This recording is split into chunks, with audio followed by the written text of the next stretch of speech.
What if the technologies we call modern miracles were never inventions at all, but rediscoveries? What if ancient scribes cloaked in myth and metaphor left behind writings so precise, so disturbingly accurate, that they describe our world of satellites, robots, and global communication thousands of years before any of it existed? In today's documentary, 10 ancient writings that predicted modern technology too accurately, we investigate the most baffling texts from antiquity records that scholars still struggle to explain, prophecies that match real devices and descriptions of machines that shouldn't have been possible. As you watch, keep an open mind. These writings weren't meant for their own time. They feel like messages for ours.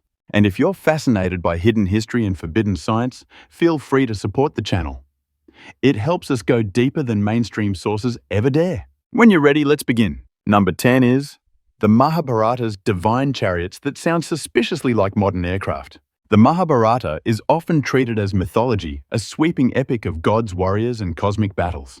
But within its tens of thousands of verses lies a strange category of descriptions passages that don't read like metaphors but like technical observations. The text details machines called Vimanas, described not as symbolic vehicles but as engineered crafts with specific components, controls, and even maintenance requirements. One passage speaks of a chariot that rose into the sky with the roar of thunder, propelled by what appears to be some form of energy source contained in a sealed chamber. Another describes a pilot activating a mechanism that produces a vertical column of fire before the craft lifts off the ground. The language is not poetic, it is procedural. The narrator details moving parts, directional levers, and protective armor shielding riders from intense light, a detail that sounds eerily similar to the heat shielding used on jets and space shuttles. Even more unsettling is the chronicling of aerial battles. The Mahabharata describes chariots firing iron thunderbolts and producing blinding light capable of incinerating entire armies. Scholars have long dismissed these images as allegory spiritual warfare expressed in ancient terms. But to modern readers, it feels uncomfortably close to weapons systems, missiles, and aerial bombardment. One section even references faulty equipment, a Vimana failing to respond as the pilot attempts to stabilize it. That level of mechanical troubleshooting is unusual in mythology, but very familiar to aviation engineers. The question isn't whether the Mahabharata is secretly a technical manual. It's why these descriptions match modern aircraft far better than any known technology of the ancient world. Were the writers imagining machines they'd never seen? Were they passing down older memories from a forgotten civilization? Or, as some researchers boldly suggest, were they documenting encounters with something or someone far more advanced? Whatever the explanation, the precision of these ancient observations continues to haunt historians and engineers alike. And if number 10 already challenges our assumptions about ancient knowledge, number 9 pushes the mystery even further. Number 9 is the Sibylline Prophecies and their unnerving descriptions of global communication. The Sibyls, ancient prophetesses scattered across the Mediterranean, left behind writings that scholars classify as mystical poetry. But hidden within their verses are passages that seem to describe a world linked by instantaneous communication. A world where information travels without messengers, ships, or delay. At first glance, it sounds like spiritual metaphor, yet the details are far too literal to ignore. One text attributed to the Cumaean Sibyl speaks of a future age when voices shall fly across the air as birds carrying the words of men to distant lands. For centuries, this was interpreted as mere imagery, the idea that truth or rumor spreads quickly. But reconsider it through a modern lens. Voices flying through the air, reaching distant lands. That is radio. That is the wireless transmission of sound. That is the foundational principle behind telecommunication. Another prophecy describes faces appearing before those who are far apart, as if standing in the same room.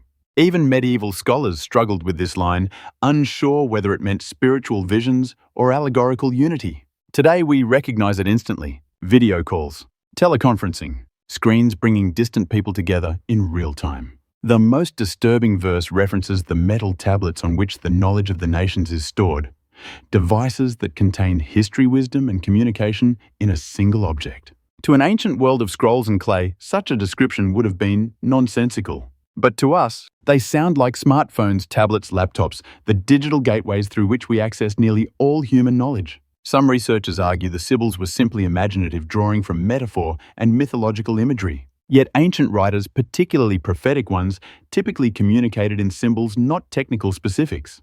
The Sibylline verses, however, contain an unusual level of clarity, references to networks transmissions, instantaneous voice travel, and the strange notion that people separated by entire continents could converse as though no distance stands between them. Were the Sibyls tapping into some deep intuitive foresight? Were their visions metaphorical glimpses of technologies centuries beyond their world? Or were they describing something else entirely, something witnessed not imagined? Whatever the origin, their predictions echo our everyday reality with unsettling precision. And if the Sibyls could foresee technology we use casually today, what else did the ancient world understand? Number 8 is the Book of Enoch and its chilling depiction of genetic engineering. The Book of Enoch is one of the strangest texts ever preserved from antiquity, a work banned, removed, and hidden for centuries. It describes celestial beings descending to Earth, imparting forbidden knowledge and altering life itself. But buried within its dramatic visions is a series of passages that sound startlingly like modern biotechnology. Enoch writes of the Watchers entities who taught the mingling of species, producing beings that were neither of the earth nor of heaven.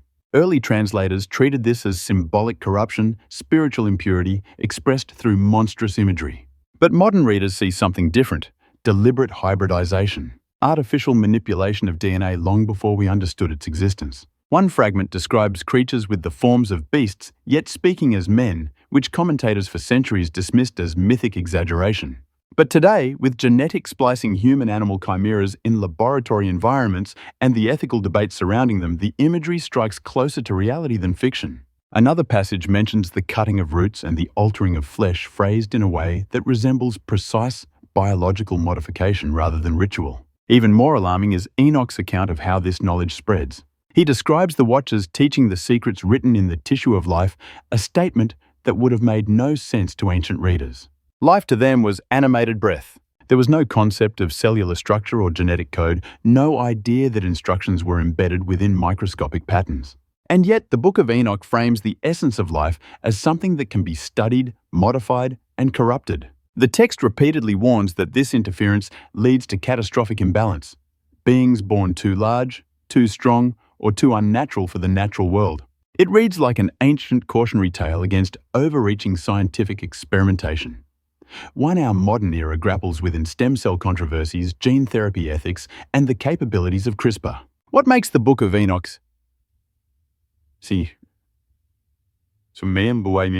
especially unsettling is its tone. It doesn't present hybridization as myth. It presents it as technology forbidden, advanced, and catastrophically misused.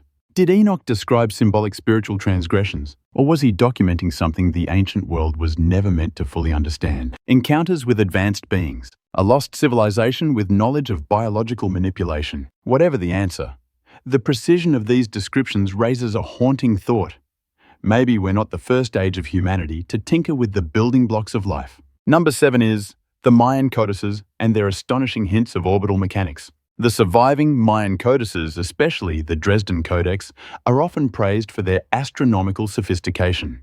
But beneath the familiar calendars and eclipse tables lies something far stranger evidence that the Maya were describing motion and timing with a precision uncannily similar to what we now use for satellites. One section of the Dresden Codex outlines cycles of Venus with mathematical accuracy so refined that modern astronomers were stunned when they first translated it. The Maya tracked Venus's synodic period to a degree error of just 2/10,000ths, something virtually impossible without long-term observation and an understanding of celestial mechanics. But the real puzzle lies in how they describe Venus's stations and paths, using glyphs that suggest stable, repeatable orbits rather than mere appearances in the sky. Some glyphs portray celestial bodies connected by dotted lines as though marking invisible pathways across the heavens. Scholars traditionally interpret these as symbolic journeys of the gods. Yet modern researchers notice an eerie resemblance to trajectory plotting maps, not of mythology, but of predictable orbital routes. Even more mysterious is a set of numerical tables referring to cycles of descent and return. Conventional scholarship views them as mythological metaphors for gods entering the underworld and rising again. But the language, when read, literally describes objects leaving a stable path, dipping toward Earth, and then correcting their course. It reads like decay and reboost terminology, familiar to anyone studying how satellites drift and must be periodically adjusted to stay in orbit. There is also a puzzling depiction of what appears to be a device falling from the sky in a controlled manner, accompanied by glyphs representing heat friction and protective shielding images that shouldn't exist in an ancient culture with no metal spacecraft yet, mirror what we know about atmospheric reentry. The Mayans were meticulous record keepers, not prone to exaggeration or poetic abstraction in their astronomical texts. Their codices were manuals, practical, observational, data-driven. That makes the orbital-like patterns even harder to explain. How could an ancient civilization conceive of the sky not as a spiritual canvas, but as a system of predictable mechanical paths? Were they extrapolating from centuries of observation, passing down knowledge from an earlier epoch? Or did they witness something, an object in the sky behaving with intention, correction, and precision? Whatever the origin, the Mayan codices suggest a level of technological anticipation that defies historical expectations. And if a civilization with stone tools could somehow predict orbital dynamics, what else did the ancient world understand long before us? Number 6 is Plato's crystal spheres and their uncanny resemblance to modern holographic theory. Plato is often remembered for his philosophy ideals, ethics, and political blueprints. But within his dialogues lies a series of cryptic cosmological descriptions that sound astonishingly like 21st century physics. In the Timaeus, he outlines a universe woven from geometric fire, a fabric of reality shaped not by matter, but by mathematical patterns. For centuries, these passages were dismissed as abstract metaphysics. Yet today, they read like the notes of someone intuitively grasping the foundations of holography and quantum structure.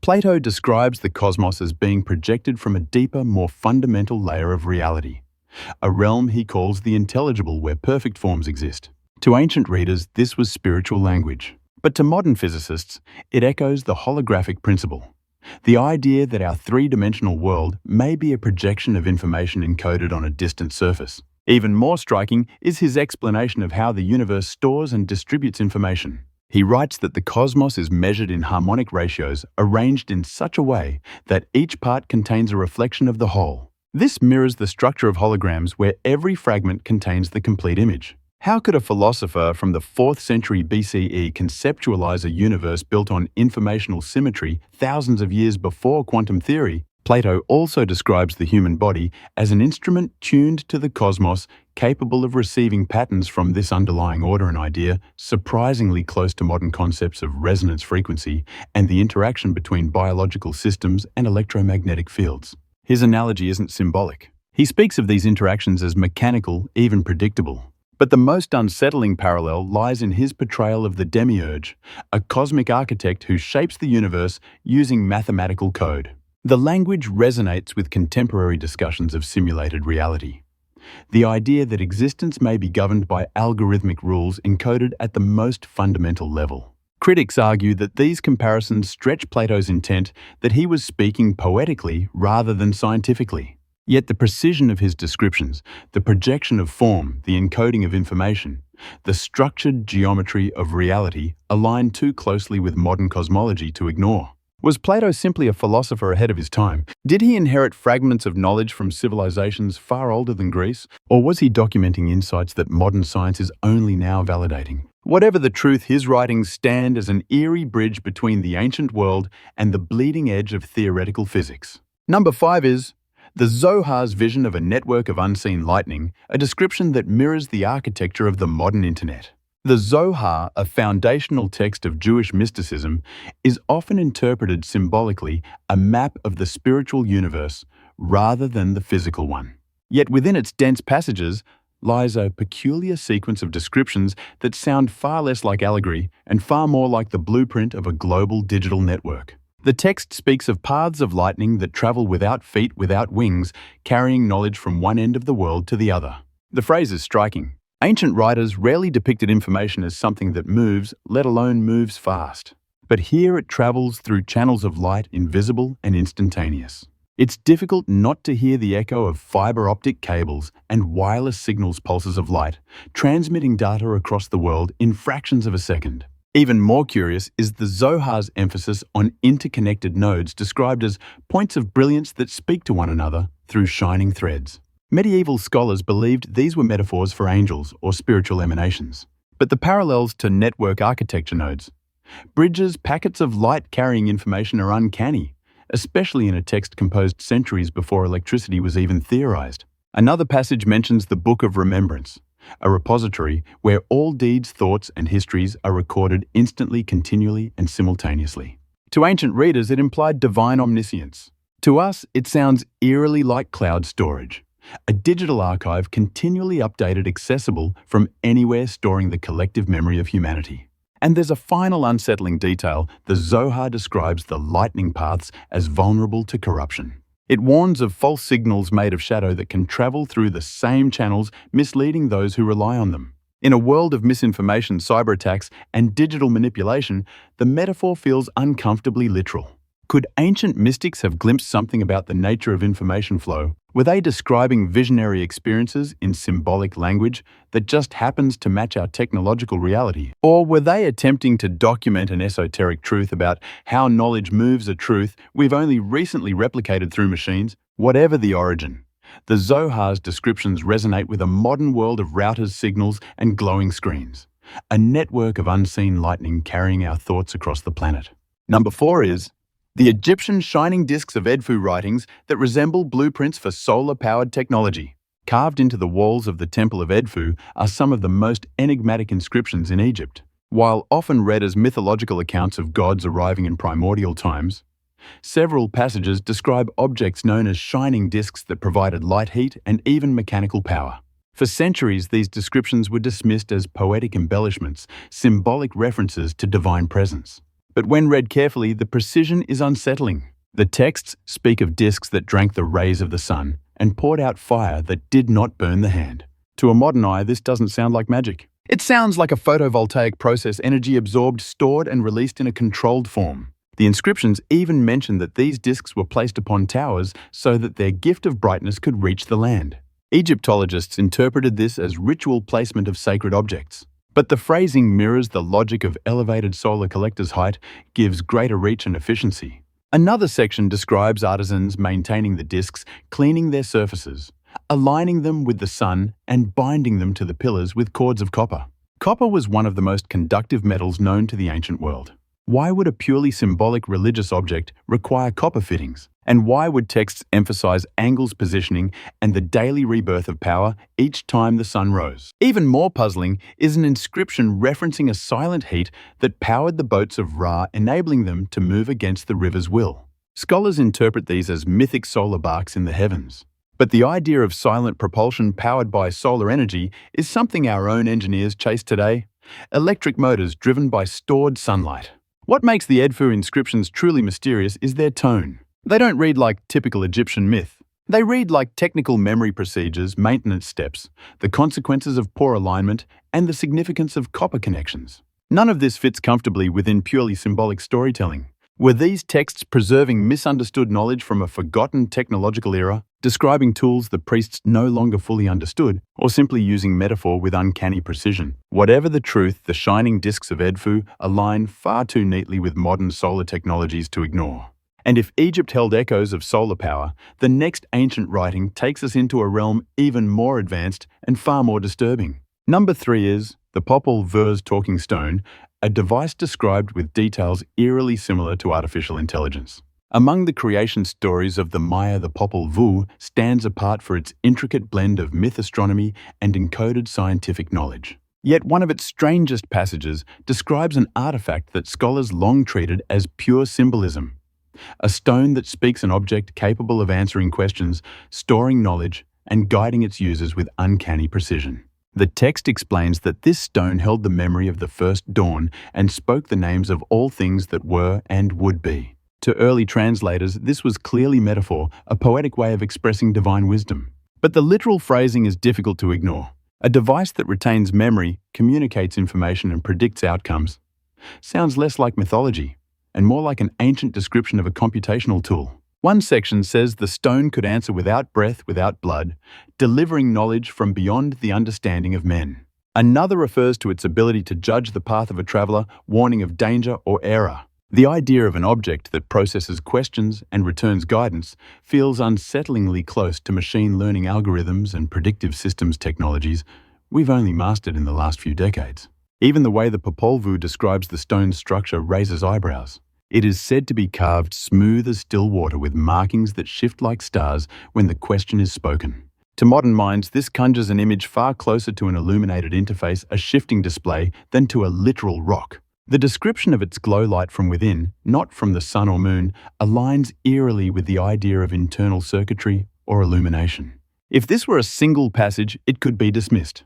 But the Popol Vuh repeats the concept across multiple chapters: the stone as a repository of knowledge, an advisor, a predictor, a voice without life. Some researchers believe the ancient authors were encoding astronomical tables, not describing a machine. Others argue that the stone represents divine communication. Yet the tone of the text remains clinical, almost technical, devoid of the metaphorical flourish found in other mythic elements. Was the talking stone purely symbolic? Was it a way for ancient sages to express the idea of divine intuition? Or could it be a distant cultural memory, an echo of advanced technology witnessed by an earlier civilization and mythologized over generations? Whatever the origin, the Popol Vuh's talking stone stands as one of the most thought-provoking ancient writings ever recorded, a device that feels startlingly familiar in the age of artificial intelligence. Number 2 is the sky mirrors of the Hopi tablets writings that appear to predict satellites, but with one detail that changes everything.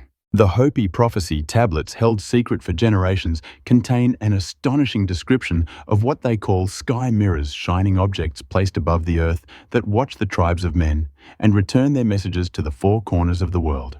At first glance, the idea sounds like poetic cosmology, but read the lines literally, and the parallels to modern satellite systems are unavoidable. The tablets speak of metal shields that float with no wind, no wings, reflecting signals like the glint of water carried upward.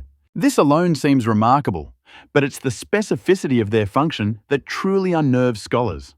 The sky mirrors are said to record the paths of men, tracking movement and returning warnings, knowledge, and visions from above. Their purpose mirrors the backbone of GPS weather satellites, surveillance systems technology we take for granted today. Ancient cultures often observed stars, but they rarely described artificial objects in the sky. Yet the Hopi writings mention these sky mirrors rising slowly like embers of the night, then moving against the dance of the heavens. This isn't how stars behave, but it is precisely how satellites appear: slow, steady glimmers crossing the sky, ignoring natural constellations. Then comes the twist, the detail that transforms the entire interpretation. The Hopi prophecy states that the sky mirrors are not merely machines of the future, but machines of the past. According to the tablets, these objects once circled the Earth in a previous age of humanity, a world destroyed by its own technological overreach. They speak of a time when the people in the sky and the people below used these mirrors to communicate until a great catastrophe erased that knowledge. If true, this would imply that the sky mirrors were not predictions, but memories, legends of a technological epoch long forgotten. This twist has fueled decades of speculation. Were the Hopi describing lost satellites from a vanished civilization, symbolic visions, encounters with something extraterrestrial? Or could it be that their elders preserved an ancient warning encoded in myth, awaiting a future age capable of repeating the same mistakes? Whatever the meaning, the sky mirrors blur the line between past and future in a way no other ancient text does. And they prepare us for the final, most unsettling ancient writing of all.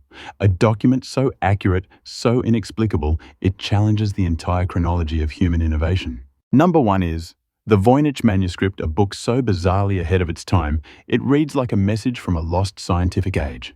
The Voynich Manuscript has baffled cryptographers, linguists, botanists, physicists, and historians for over a century. Written in an untranslatable script, filled with drawings of unknown plants, strange mechanisms, astronomical diagrams, and anatomical illustrations that defy medieval knowledge.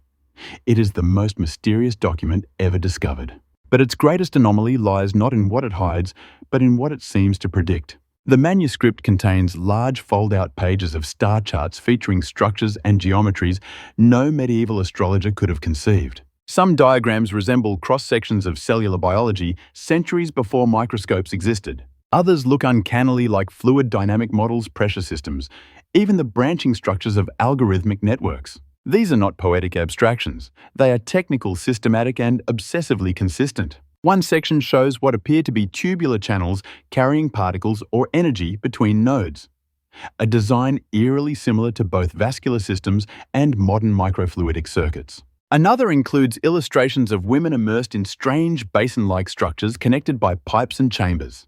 Scholars once called this an elaborate fantasy. Modern eyes see something closer to biomechanical engineering, hydroponics, or even embryological study. The medicinal plant section is perhaps the most revealing. The Voynich plants are composites, roots from one species, leaves from another, flowers from a third, as though describing genetic hybrids, organisms engineered rather than naturally grown.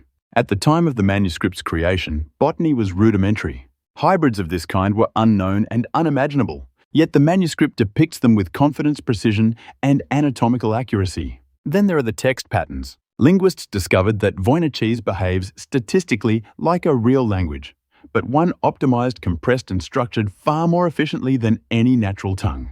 Its entropy patterns resemble modern coding languages more than medieval prose. Some researchers even found structures comparable to error correction algorithms, the kind used in data transmission today.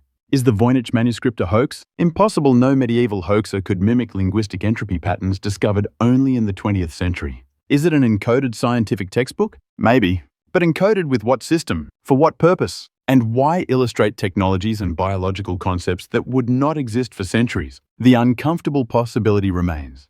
The Voynich manuscript may be the relic of a forgotten scientific culture, one that understood biology, astronomy, and systems engineering far beyond its era. Or worse, it may represent instructions, blueprints, or warnings intended for a future age capable of understanding them. Whatever its origin, the Voynich manuscript stands as the most unsettling example of ancient knowledge that appears to transcend time itself. Across continents, across centuries, across civilizations that never touched one another, the same eerie pattern emerges: ancient writings that shouldn't know what they know. Technologies described long before their time. Visions of machines, networks, and sciences our ancestors should not have been able to imagine. Are these coincidences, echoes of forgotten cultures, or proof that history is far older, far stranger, and far more cyclical than we dare admit? What we uncovered today is only the beginning. For every manuscript, tablet, and prophecy we explored, there are dozens more waiting in the shadows. Texts locked away in private collections, untranslated scrolls, suppressed relics, hinting at an ancient world far more advanced than we imagine. And if this episode stirred your curiosity, wait until you see what comes next. Thank you for watching until the end. If you enjoyed today's story, make sure to like and subscribe. It truly helps me create more content for you.